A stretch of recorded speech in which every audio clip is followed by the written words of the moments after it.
वेळेअभावी सर्वांचं मी शब्दसुमनानं स्वागत करतो।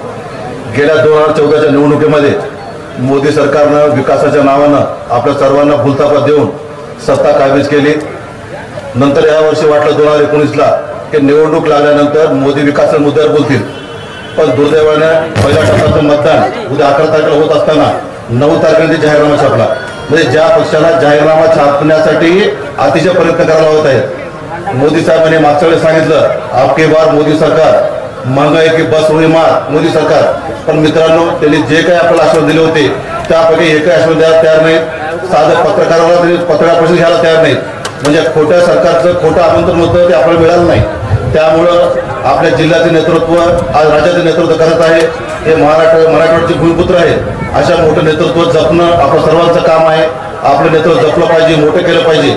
यासाठी मी राष्ट्रवादी काँग्रेस पक्षाच्या वतीनं आज आपल्याला अशी विनंती करतो की देगलूर शहराच्या विकासासाठी जी आपण भुयार गटार योजना मंजूर केली 54 कोटीची, त्यासाठी आशीर्वाद चव्हाण साहेबांनी त्यावेळेस राष्ट्रवादी सत्ता असताना सुद्धा कोणतेही पक्ष मतभेद न ठेवता आम्हाला टिळक भवनला घेऊन गेलं।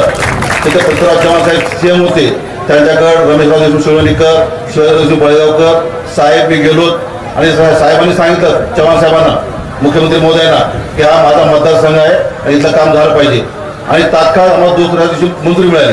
तर मित्रांनो, तेव्हाही जेव्हा राष्ट्रवादी काँग्रेस पक्ष सत्ता होती नगरपालिकेत तरी साहेबांना कोणताही मतभेद पाळला नाही, पक्षीय भिन्नता पाळली नाही। अशा नेतृत्वाला आपण सर्वांनी हातभार लावावा आणि साहेबाच्या मोठ्या विजयासाठी आपण सर्वांनी आवर्जून परिश्रम करावे।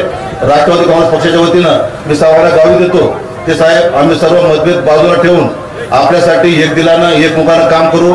आपला विजय जेवढा मोठा होईल तो आमचा सर्वांचा आनंद असेल।